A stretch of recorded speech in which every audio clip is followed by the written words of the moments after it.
Good morning, students. This is Alok Sakya. Today we will learn Chapter 4 Decision Making and Looping in QBasic. Okay. In the previous chapter, we have learned about QBasic introduction. So, what is a QBasic? QBasic is a programming language that is used to write the softwares and many more things. Let's start. QBasic. QBasic is a short form of Quick Beginner All-Purpose Symbolic Instruction Code. Is an integrated development environment and interpreter for a variety of basic programming languages which are based on QuickBasic. A statement is a computer instruction written in a source language such as QBasic, which is converted into one or more machine code instructions by a compiler. So first heading is decision making statement. What is the meaning of decision making?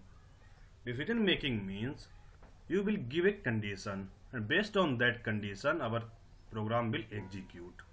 A statement that decides the order of execution of the other statements is known as the decision making statement.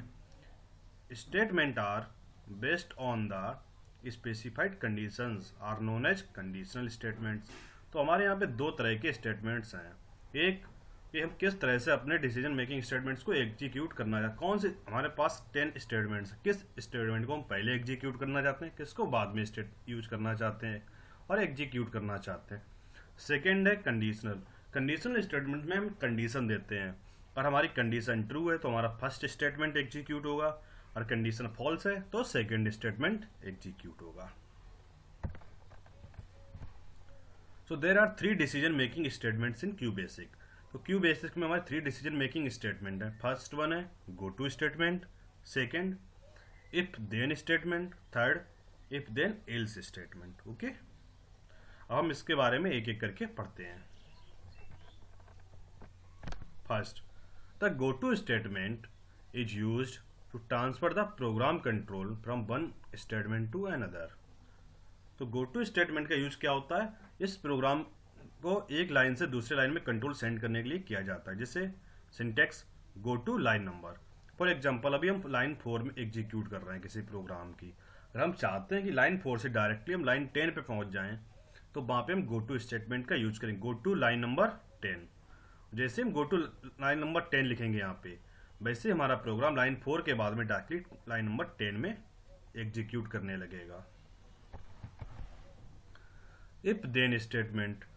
It is a one-way decision-making statement that checks a condition and executes the statement after then. In decision-making statement, और हम इसकी बात किसमें क्या होता है, syntax आप देख सकते, if condition then statement 1. इसमें हम पहले एक कंडीशन चेक करते हैं. If condition is true, then statement will be print. Otherwise, it will execute the next statement. और it will check the next condition.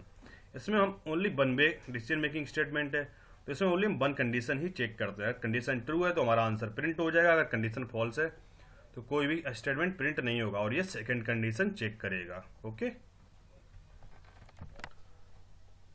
Example program to check whether a number is positive. यहाँ पे हम एक programme लिख रहे हैं कि दिया गया नंबर पॉजिटिव है या नेगेटिव. CLS मीन्स होता है क्लियर स्क्रीन. हमारी स्क्रीन पे जो भी डेटा हो एकदम क्लियर हो जाए, उसको क्लियर करने के लिए. इनपुट एक फंक्शन है, इंटर वैल्यू फॉर ए. यहाँ पे इंटर वैल्यू फॉर ए कर रहे हैं. जैसे ए की वैल्यू हम इनपुट करेंगे उसे नेक्स्ट लाइन में चेक कर रहे हैं. If A is greater than 0 then print the given number is positive. और ए की वैल्यू ग्रेटर देन 0 है तो ये मैसेज प्रिंट करेगा the given number is positive. और कंडीशन फॉल्स हो गई तो प्रोग्राम हमारा टर्मिनेट हो जाएगा, एंड हो जाएगा और ये कुछ भी प्रिंट नहीं करेगा. If then else statement. If then else is a two-way decision making statement. It is used to decide the result when the condition is true or false. If the condition is true, then statement will execute. Otherwise, else statement will execute. Means और हमारी condition true है तो then statement execute होगा और condition false है तो else statement execute होगा. Syntax में आप देख सकते हैं if condition then statement 1 else statement 2। हमारी कंडीशन ट्रू है तो देन स्टेटमेंट 1 एग्जीक्यूट होगा, और कंडीशन फॉल्स है तो एल्स स्टेटमेंट 2 एग्जीक्यूट होगा। यहाँ पे एक एग्जांपल के थ्रू समझते हैं। Program to find the greater of two numbers. Okay, दो नंबर्स में कौन सा नंबर बड़ा है हम फाइंड आउट करेंगे। CLS clear screen, input enter first number. यहाँ पे हम एक की वैल्यू इनपुट करेंगे, input second number, B number input करेंगे। उसके बाद if A's greater than B then print A's greater.